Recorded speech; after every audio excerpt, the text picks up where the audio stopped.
मुझे ऐसी खबरें अच्छी लगती थीं जो सनसनीखेज हों और जो मामूल से हटकर हों, इसलिए मैं इनकी खोज में रहती थी। काफ़ी दिनों से मैं नोट कर रही थी कि मेरे साथ कुछ अजीबोगरीब वाक़यात हो रहे हैं। मेरी गाड़ी की ब्रेक फेल हुई मिलती, तो कभी-कभी घर के आगे मेरे नाम अजीबोगरीब से कार्ड रखे मिलते। मैं इस सब को लेकर परेशान तो हुई, मगर मैं जानती थी कि कोई मुझे तंग करने की नीयत से ये सब कर रहा है। अगर मैं इग्नोर कर दूंगी तो जो कोई भी है वो खुद ही पीछे हट जाएगा। एक शाम मैं खबर की कवरेज करके वापस आई तो पता चला कि घर में काफ़ी खामोशी है। इतनी खामोशी तभी होती थी जब घर में कोई भी नहीं होता था। अचानक मुझे ऐसा लगा जैसे कोई घर में कूदा है। मैंने डर कर पीछे देखा। लाउंज की खिड़की के बाहर एक हौला सा नजर आया। मैंने डर कर चीख मारी और भागकर कमरे में आ गई और खुद को बंद कर लिया। वो जो कोई भी था अब मेरे कमरे के दरवाजे पर दस्तक दे रहा था। मैंने अपने मुंह पर हाथ रखकर अपनी चीखों का गला घूंटा। काफ़ी दिनों से मैं नोट कर रही थी कि कोई मेरा पीछा भी कर रहा है, मगर मैंने ज़्यादा सीरियस नहीं लिया था। मगर आज तो हद ही हो गई। वो जो कोई भी था ना सिर्फ मेरे घर बल्कि कमरे तक आ गया था। मैंने जल्दी से मोबाइल ऑन किया ताकि पुलिस को फ़ोन करूं, मगर मगर मोबाइल की बैटरी भी ख़त्म थी।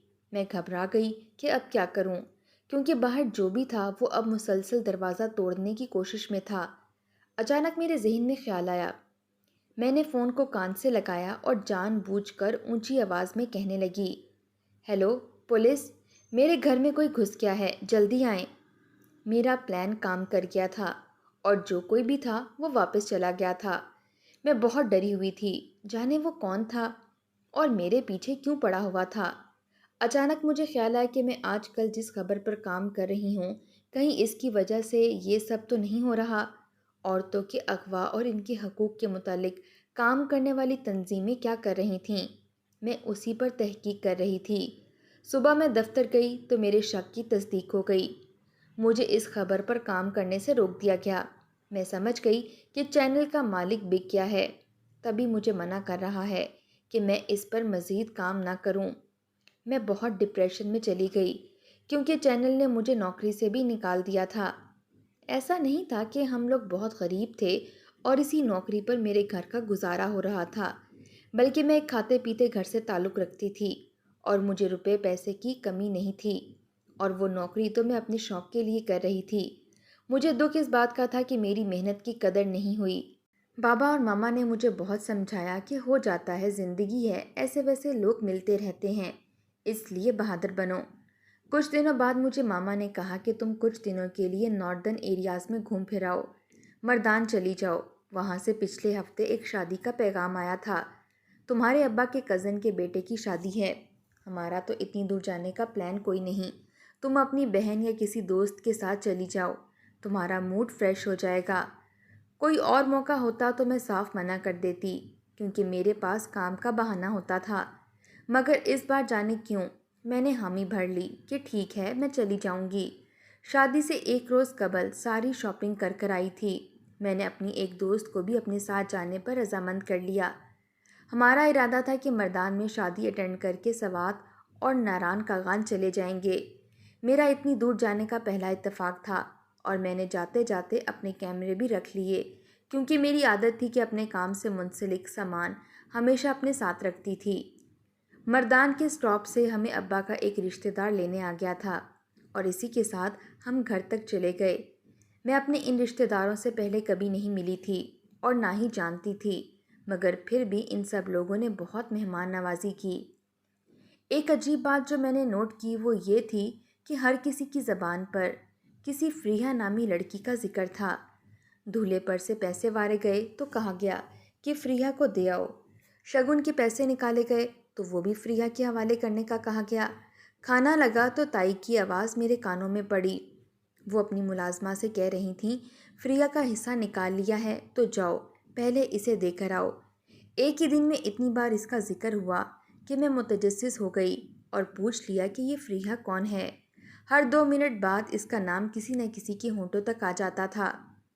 मेरे पूछने पर ताई ने एक ठंडी आह भरी और कहा, बेटा कुछ ना पूछो, बहुत ही बदनसीब है वो बच्ची। इतनी सी उम्र में इसने बहुत सारे दुख देख लिए हैं। 30 बच्चों की कवारी माँ है बेचारी। क्या? ये सुनकर मेरी सांस अटक गई। 18 साल उम्र और 30 बच्चे। मैंने हैरान होकर पूछा, तो इसकी शादी कितने साल की उम्र में कर दी गई थी? मेरी दोस्त ने भी हैरत से हंसते हुए पूछा, क्या इसने पैदा होते ही शादी कर ली थी? ताई कहने लगी, फ्रिया का इतने बच्चों को जन्म देना एक मौजज़ा ही है, जिसके आगे सारे गांव वाले खामोश हैं और कोई सवाल सोचने की जुर्रत भी नहीं कर सकता। हमें तो इसके शौहर का भी नहीं मालूम। मैंने दिल में सोचा कि आप लोग सवाल सोचने और पूछने की जहमत नहीं कर सकते, मगर मैं तो करूँगी। मैंने कहा, ताई, मुझे इस प्रिया से और इसके शौहर से तो मिलवाना। शौक हो गया है इससे मिलने को। इससे पहले ताई कुछ कहती, मेरी कज़न आ गई और कहने लगी, प्रिया से तो मिल लोगी, मगर इसके शौहर से कैसे मिलोगी? वो तो है ही नहीं। मैंने चौंक कर पूछा, क्या मतलब है इस बात का?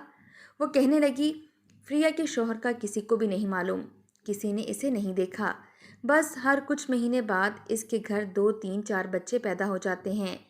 ये सिलसिला पिछले 3, 4 साल से जारी है और आज तक किसी ने इसके शौहर को नहीं देखा। मैं इन गांव वालों की सादा लोही और बेवकूफ़ी पर जी भरकर हैरान थी कि कैसे लोग हैं। एक लड़की जो अभी ठीक तरह से बालिग भी नहीं हुई, बच्चे पैदा करती जा रही है और किसी को इसके बाप के बारे में इल्म भी नहीं। इस कहानी में कुछ तो था जो नज़रों से ओझल था। मुझे सारी कहानी में दिलचस्पी पैदा होने लगी। मेरे अंदर की रिपोर्टर शक में पड़ गई कि इस सारे मामले की तह तक मुझे जाना चाहिए। सुबह हुई तो मैं और मेरी दोस्त शहाना फ्रिया की तलाश में निकल खड़े हुए। हमने सुना था कि वो गांव के आखिरी कोने में पहाड़ी के पास रहती है। हम किसी को भी बताए बगैर घर से निकल आए। पहाड़ी पर हमें एक लड़की मिली जो बहुत कम उम्र और प्यारी सी थी। वो बकरियां चरा रही थी।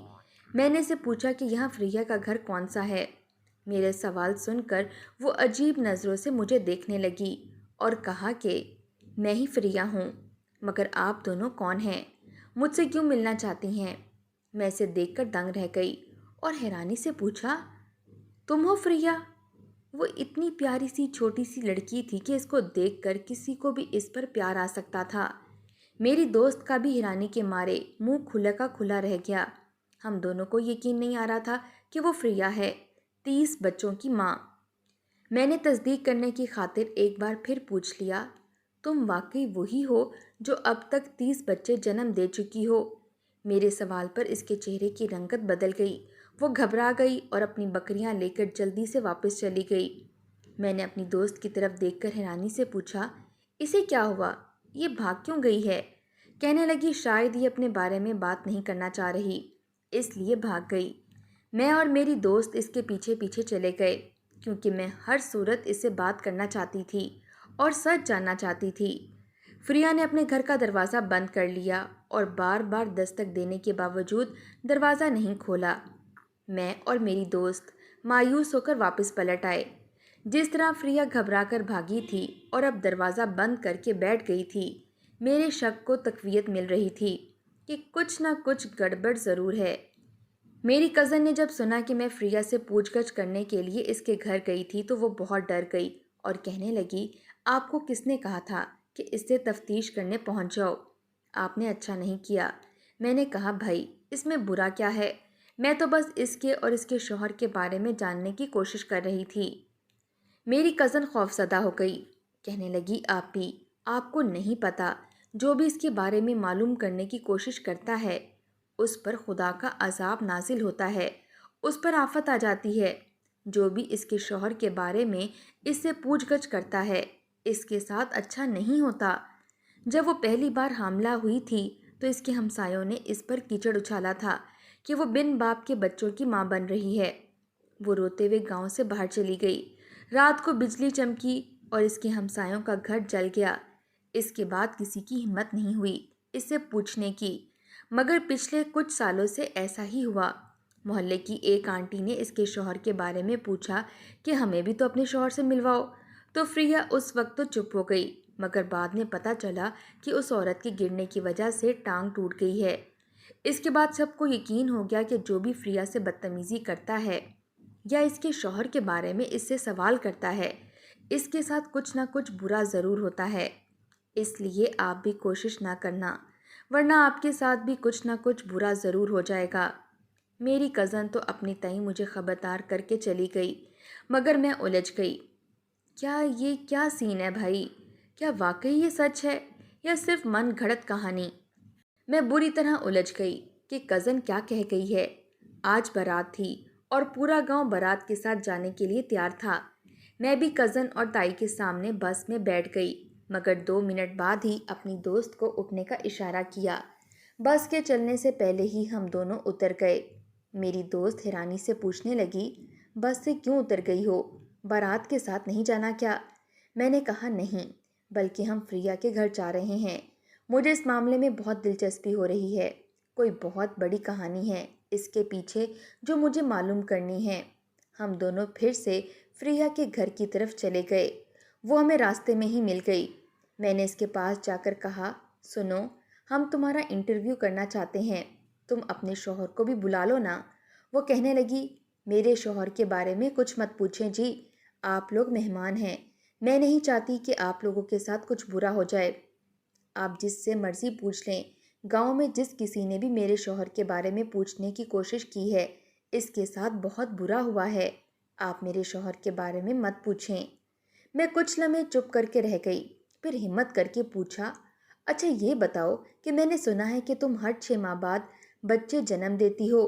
क्या वाकई ऐसा ही है कि तुम्हारे 30 बच्चे हैं? मेरा सवाल सुनकर वो बुरी तरह घबरा गई और कहने लगी, हाँ, ये सच है, मगर इससे ज़्यादा कुछ और नहीं बताऊंगी। ये कहकर वो भाग गई। हम दोनों इसे देखते रह गए और वो नज़रों से ओझल हो गई। मेरी दोस्त कहने लगी, इसकी सेहत और उम्र देखकर तो नहीं लगता कि ये 30 तो क्या 3 बच्चों को भी जन्म दे सकेगी। हम वापस घर आ गए। अगले दिन हम उठे और एक मुसीबत हमारी मुंतज़िर थी। हमारा सामान टूटा और बिखरा हुआ था। यूं लग रहा था जैसे किसी ने पत्थर मार मार कर हमारा सामान जानबूझकर तोड़ा हो। सिर्फ यही नहीं, बल्कि वलीमे पर पहनने वाले जोड़े भी फटे हुए थे। मेरी कज़न ने कहा, बाजी, ये सब क्या है? ऐसी मुसीबतें किसी पर तभी आती हैं जब वो फ्रिया की बद्दुआ के साए में आ जाएं। आपने कुछ बुरा किया है क्या फ्रिया के साथ? मैंने इसकी बात का कोई जवाब नहीं दिया। मैंने सबके सामने ऊंची आवाज़ में कहा, मैं फ्रिया से माफ़ी मांग लूँगी। मुझे इससे सवाल जवाब नहीं करने चाहिए थे। अगले दिन शाम को मैं और मेरी दोस्त इसके घर चले गए। इसके घर का दरवाज़ा खुला था और हम दोनों दस्तक दिए बगैर अंदर चले गए। मैं जो सोच रही थी, अंदर दाखिल होते ही बच्चों की लाइनें लगी होंगी, हर तरफ शोर मचा होगा, तो ऐसा कुछ नहीं था। चारों तरफ खामोशी छाई हुई थी। मेरी दोस्त ने सरगोशी करते हुए पूछा, इसके बच्चे कहाँ हैं? हमने तो सुना था कि इसके 30 बच्चे हैं, यहाँ तो एक भी नज़र नहीं आ रहा। मैंने कहा, पता नहीं कहाँ हैं इसके बच्चे, चलो उसी से पूछ लेते हैं। इस बड़े से घर में चारों तरफ देख लिया, मगर वो कहीं नज़र ना आई। बाहर निकले तो वो पहाड़ पर बैठी नज़र आई। हम दोनों इसके पास जाकर खामोशी से बैठ गए। मैंने कहा, सुनो, उठकर मत जाना। मैं तुमसे कुछ पूछने नहीं आई। तुम्हारी ज़िंदगी है, तुम्हारी मर्ज़ी, बच्चे पैदा करो या नहीं। मैं तो बस तुम्हें वैसे ही देखना चाहती थी कि तुम कौन हो, और मुझे तुम बहुत प्यारी लगी हो। क्या तुम मुझसे दोस्ती करोगी? वो हैरानी से मुझे देखने लगी, जैसे इसे मेरी बात पर यकीन ना आ रहा हो। कहने लगी, सच में आप मुझसे दोस्ती करोगी? मैंने कहा, हाँ, मैं आज से तुम्हारी पक्की दोस्त हूँ। तुम ये ना समझना कि मैं तुमसे कुछ पूछना चाह रही हूँ या तुम्हारी ज़िंदगी के बारे में जानना चाह रही हूँ। बस तुम मुझे अच्छी और मासूम सी लगी हो, इसलिए दोस्त बनाया है तुम्हें। मैं इसे थोड़ी सी बातें और करके वापस आ गई। मेरी दोस्त हैरानी से पूछने लगी, अज़रा, ये सब क्या है? तुमने इसे ये सब बातें क्यों की? मैंने कहा, पागल, अगर घी सीधी उंगली से ना निकले तो उंगली टेढ़ी कर लेनी चाहिए। तुमने देखा ना, पहले हमने इसे खुलेआम इसके शौहर के बारे में सवाल किया था, तो हमारे साथ भी बुरे बुरे वाक़यात होने लगे। जैसे हमें इस बात पर यकीन दिलाया जा रहा हो कि अगर हमने इससे कोई भी सवाल किया तो हमारे साथ भी वैसा ही बुरा होगा जैसा गांव वालों के साथ हुआ। तो बस अब हमें अपना तरीका बदलना होगा। इससे दोस्ती करके इसका एतबार जीतेंगे और फिर सारी सच्चाई एक दिन वो खुद ही बताएगी। मेरी दोस्त मेरी तारीफ करते हुए कहने लगी, वाह, क्या कमाल का प्लान बनाया है तुमने। मैं अगर चाहती तो ये सब ना करती। शादी ख़त्म हो चुकी थी, मुझे वापस चले जाना चाहिए था, मगर जाने क्यों मेरा दिल चाह रहा था कि फ्रिया का राज जानकर ही अपने घर जाऊं। हो सकता है कि हकीकत वो ना हो जो दिखाई दे रही हो। मैंने इससे मेल जोल बढ़ाना शुरू कर दिया। मेरी दोस्त इतने दिन वहाँ नहीं रह सकती थी, इसलिए वापस चली गई। मैं अकेली वहाँ सिर्फ इसलिए रह गई कि एक सनसनीखेज कहानी के राज तक पहुँच सकूं। फ्रिया अच्छी लड़की थी। वो मुझसे घर की बात करती रहती थी, मगर अपने बच्चों और शौहर के हवाले से इसने एक लफ्ज़ भी कभी मुंह से नहीं निकाला था। एक दिन मैं इसके घर गई, काफ़ी देर तक दस्तक दी, तो फिर कहीं जाकर वो बाहर आई। मैं अंदर जाने लगी तो इसने मुझे रोक लिया और कहने लगी, अभी अंदर मत आओ, मेरे मेहमान आए हुए हैं, बाद में आ जाना। मैंने हैरानी से इसे देखा, ऐसा तो पहले कभी नहीं हुआ था। मैं वापस आ गई और सोचने लगी कि ऐसा कौन सा इसका ख़ास मेहमान आ गया जो वो मुझसे छुपा रही थी। सोचते सोचते एकदम मैं चौंक गई, कहीं इसका शौहर तो नहीं आ गया। यही बात होगी, 100%, वरना वो अपने मेहमानों से ज़रूर मिलवाती। मुझे ये सोचना था कि मैं फ़ौरन उठी और इसके घर की तरफ दोबारा चली गई। मैं जानती थी कि दरवाज़ा तो खुलेगा नहीं, इसलिए खिड़की की तरफ कान लगाकर सुनने लगी। अंदर से बोलने की आवाज़ें तो आ रही थीं, मगर समझ में नहीं आ रहा था कि क्या बात हो रही है। मैं काफ़ी देर तक इंतज़ार करती रही कि कोई ना कोई तो अंदर से बाहर निकलेगा तो मैं देखूंगी, मगर खड़े खड़े मेरी टांगें शल हो गईं, तो मैं थक हार कर वापस आ गई। मेरी कज़न को जब पता चला तो कहने लगी, बाजी ज़रूर इसका शौहर ही होगा, अब देखना। कुछ अरसे बाद पता चलेगा कि फ्रिया ने फिर से बच्चे को जन्म दे दिया। मैं भी समझ गई थी कि ऐसा ही कुछ होगा, क्योंकि गांव वालों के मुताबिक हर 6 महीने बाद वो बच्चा पैदा कर लेती है। 3-4 दिन वो घर से बाहर ही नहीं निकली। एक हफ्ते बाद कहीं जाकर मैंने इसकी शक्ल देखी, पहचान ही न पाई। वो बहुत कमज़ोर हो गई थी। मैंने इसे पूछा, फ्रिया, ये तुम्हें क्या हो गया है? इतनी कमज़ोर क्यों हो गई हो?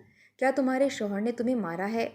मेरे पूछने पर इसने घबराकर मेरे मुंह पर हाथ रख लिया और कहने लगी, मैंने तुम्हें कितनी बार कहा है, मेरे शौहर का जिक्र मत किया करो, किसी ने सुन लिया तो तुम्हारे साथ बहुत बुरा होगा। मैंने कहा, मेरी छोड़ो, मुझे अपने शौहर से मिलवाओ, मैं इसका दिमाग दुरुस्त करूंगी कि क्यों तुम्हारे साथ ऐसा किया। वो कोई जवाब देने की बजाय वहां से भाग गई। सोच लिया कि अब बस कुछ तो सोचना पड़ेगा और करना भी पड़ेगा, वरना ये राज राज ही रह जाएगा। मुझे यहाँ आए 2 महीने हो चुके थे और फ्रिया से मेरी बहुत अच्छी दोस्ती हो गई थी। अब मुझे इसके राज जाने से ज़्यादा इसकी मदद करने में दिलचस्पी हो गई थी। मैंने अगले दिन प्लान बनाया कि अब मुझे इसकी जासूसी करनी होगी और इसके शौहर को हर हाल में देखना होगा, ताकि सच और झूठ का फैसला कर सकूं। शाम को ही अब्बा का फ़ोन आ गया। वो मुझे वापस आने का कह रहे थे, क्योंकि अम्मी की तबीयत बहुत ख़राब थी। मैं सब कुछ छोड़ छाड़ कर जल्दी से लाहौर चली गई। अम्मी को दिल का मसला हो गया था और वो अस्पताल में दाखिल थीं। परेशानी में मेरे जहन से ही निकल गया कि मुझे फ्रिया का हाल चाल भी पूछना चाहिए। अम्मी की तबीयत ठीक होने में काफ़ी दिन लग गए। जितने दिन वो बिस्तर पर रहीं, मुझे तो किसी बात का होश ही नहीं रहा। जब ठीक होकर घर आ गईं तो फिर कहीं जाकर मेरे हवास बहाल हुए। मोबाइल पकड़ा तो अपनी मर्दान वाली कज़न की मिस कॉल देखकर मुझे याद आया कि इसे तो मैंने आते हुए फ्रिया की खबरगिरी करने का कहा था। जाने क्या बात थी जो इसने इतने फ़ोन किए मुझे, मगर अम्मा की हालत के पेश नज़र मोबाइल उठाना याद ही नहीं रहा था। अब जो देखा तो याद आया। मैंने फ़ौरन फ़ोन किया और पूछा, सब खैरियत तो है ना? वो कहने लगी, सब खैरियत है, बस वो फ्रिया 3-4 बार आई थी, कहती थी कि मुझे मेरी दोस्त याद आ रही है, इसने शायद आपसे बहुत ज़रूरी बात करनी थी। मैंने कहा, ठीक है, इसका ख्याल रखना, मैं 3-4 रोज़ तक आ जाऊंगी। अम्मी की तबीयत ठीक हुई तो मैंने फिर से मर्दान के लिए रखते सफ़र बांध लिया। अब्बा ने रोकना चाहा तो मैंने कहा, ज़्यादा दिन नहीं रुकूंगी, बस थोड़े ही दिनों में वापस आ जाऊंगी। मैं दोबारा मर्दान आ गई। मैं सीधा फ्रिया के पास गई थी। मुझे देखते ही वो मेरे गले लग गई और कहने लगी, मुझे बचा लो अज़रा, सिर्फ तुम ही मुझे बचा सकती हो। तुम्हारे आने से पहले मैंने मायूस होकर अपनी किस्मत पर समझौता कर लिया था, मगर अब मुझे लगता है कि इस कैद से रिहाई पाने का वक्त आ गया है। तुम मेरी मदद करोगी ना? मैं जान गई कि शायद अब वो मुझे सारी कहानी सुनाएगी, वही कहानी जो पूरे गांव वालों के लिए पहेली बनी हुई थी। वो मुझे कहने लगी, तुम जानना चाहती हो ना कि मैं कौन हूँ? 18 साल की उम्र में 30 बच्चों को कैसे जन्म दे दिया, और मेरा शौहर कौन है? तो मैं आज तुम्हें सारी हकीकत बताती हूँ। फ्रिया ने अपनी कहानी सुनानी शुरू की। हुसन का अगर कोई दूसरा नाम होता तो वो मेरी माँ का नाम होता। वो थी ही इतनी हसीन कि इस पर नज़र ठहरती ही नहीं थी। हुसन का खात्मा जैसे मेरी माँ पर हो गया था। सुर्ख सफ़ेद रंगत, लाल टमाटर जैसे गाल, पंखड़ियों जैसे होंठ और गजाली आंखें जिन पर लंबी पलकें साया फगन होती थीं। जब इसकी नज़रें झुककर उठतीं तो गोया क़यामत कर देतीं। अम्मा की एक ही इकलौती औलाद थी और वो मैं थी। मैंने पैदा होते ही अपने इर्द गिर्द सिर्फ अपनी माँ को देखा था। बाप का साया किसे कहते हैं, मैं इस लुत्फ से महरूम थी।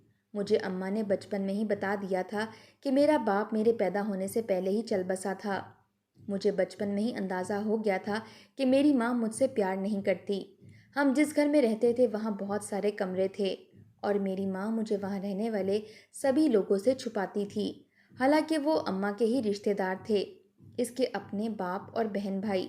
मगर अम्मा कहती थी कि वो सब तुझे पसंद नहीं करते, इनके सामने मत जाया कर। मैं 10 साल की थी जब हम इस घर से निकल आए और किसी और मोहल्ले में आ गए। यहाँ अम्मा ने मुझे स्कूल दाखिल करवा दिया और ख़ुद ब्यूटी पार्लर खोल दिया। मैंने अम्मा को कहा कोई और काम कर लेती। मुझे नहीं पता था कि मेरी माँ कैसा घिनौना खेल खेल रही है। मैं उस वक्त 12 साल की थी जब मुझे पता चला कि मेरी माँ एक तवाइफ है। उस वक्त इस लफ्ज़ की मुझे समझ नहीं थी कि तवाइफ क्या होती है, मगर अजीबो गरीब लोगों को अपने घर में देखकर मुझे अच्छा नहीं लगता था। मोहल्ले वालों को अम्मा की असलियत का इल्म हुआ। उन्होंने हमें वहाँ से निकाल दिया। फिर अम्मा मुझे यहाँ लेकर मर्दान चली आई। इसने सबको यही बताया था कि वो मेरी सास है और मेरी शादी हो चुकी है। उस वक्त मेरी उम्र 14 बरस थी। मैं नहीं जानती थी कि अम्मा ने ऐसा झूठ क्यों बोला। अम्मा मुझे यहाँ अकेला छोड़कर कभी कहीं निकल जाती तो कभी कहीं। मैं कुछ पूछती तो मुझे झिड़क देती। अक्सर वो अपने दोस्तों को रात के अंधेरे में घर बुलाती और मुझे घर से बाहर निकाल देती। मैं इससे सारी सूरत हाल से बहुत तंग आ चुकी थी। इसलिए अम्मा से कहा कि मैं गांव वालों को तुम्हारी असलियत बता दूंगी कि तुम एक तवाइफ हो। अम्मा कहने लगी, तू थोड़ी बड़ी हो जाएगी तो तुझे भी इसी काम में आना पड़ेगा, इसीलिए सब कुछ देखते हुए भी आंखें बंद रख। इसी दौरान मेरी माँ हामला हो गई, मगर वो अपनी बेइज्जती नहीं करवा सकती थी, इसलिए इसने गांव में मशहूर कर दिया कि मैं हामला हो गई हूँ। अम्मा ने बच्चा पैदा किया और सबको यही कहा कि बच्चा मेरा हुआ है। अम्मा ने मिलने आने वाली औरतों से कहा, मेरी बहू के घर तो 6 बच्चे पैदा हुए थे, मगर सब मर गए, सिर्फ यही जिंदा बचा है। गांव में ये खबर फैल गई कि मैंने इकट्ठे 6 बच्चों को जन्म दिया है। अम्मा ने ये अफवाह इसलिए फैलाई थी कि गांव में कोई भी मेरा रिश्ता लेने और मुझे पसंद करने के बारे में ना सोचे। मैं गांव के एक लड़के को बहुत पसंद करती थी। जब ये बात अम्मा को पता चली तो इसने फिर अफवाह उड़ा दी कि मेरी बहू ने 7 बच्चों को जन्म दिया है। वो चाहती थी कि मैं बदनाम हो जाऊं, इसलिए हर 6 महीने बाद अफवाह उड़ा देती। इन 4 सालों में इसने अपने चारों बच्चे मेरे खाते में डाले। जो भी मेरे शौहर के बारे में पूछने की कोशिश करता, अम्मा और इसके साथी इसके साथ कुछ बुरा कर देते ताकि सबको लगे मैं ख़ास लड़की हूँ और मुझसे कोई सवाल जवाब करना इन्हें महंगा पड़ सकता है। अम्मा पिछले 3 माह से कहीं गई हुई थी और इस बार वो जैसे ही वापस आई मुझे साथ ले जाएगी। मैं तुम्हें ये सब बताना तो नहीं चाहती थी, मगर अब मैं इस ज़िंदगी से तंग आ गई हूँ। तुम्हें याद है उस दिन तुम आई थी और मैंने दरवाज़ा नहीं खोला था। मेरी माँ अपने एक दोस्त के साथ यहाँ आई हुई थी। मैंने इसे रोका तो इसने मुझे बहुत मारा और जाते जाते कह गई कि अब जब वो वापस आएगी तो मुझे साथ लेकर जाएगी। फ्रिया ने मेरे हाथ पकड़ लिए और कहने लगी, मैंने सुना है कि तुम शहर में औरतों के हकूक़ पर बहुत काम करती हो। प्लीज़ मुझे सबसे बाहर निकाल दो। मेरी माँ से मेरा पीछा छुड़वा दो, वरना वो मुझे अपना जैसा बना देगी। मैं अब घुट घुट कर और जीना नहीं चाहती। फ्रिया की कहानी सारी सुनकर मैंने इसे तसल्ली दी और कहा, तुम फिक्र नहीं करो, मैं सब ठीक कर दूंगी। मैंने फ्रिया की सारी कहानी रिकॉर्ड की और एक चैनल को भेज दी। जल्द ही सबको फ्रिया की मासूमियत और इसकी माँ की चालाकी का इल्म हो गया। गांव में सबको पता लग गया कि इसका कोई शौहर और बच्चे नहीं थे। जिस लड़के को वो पसंद करती थी, मैंने इसकी शादी उससे करवा दी। फ्रिया की शादी के बाद मैं अपने शहर वापस आई तो बड़े बड़े न्यूज़ चैनल्स की तरफ से मुझे नौकरी की ऑफ़र्स आई हुई थीं। मैंने किसी के साथ अच्छा किया था तो अब मेरे साथ गलत कैसे हो सकता था।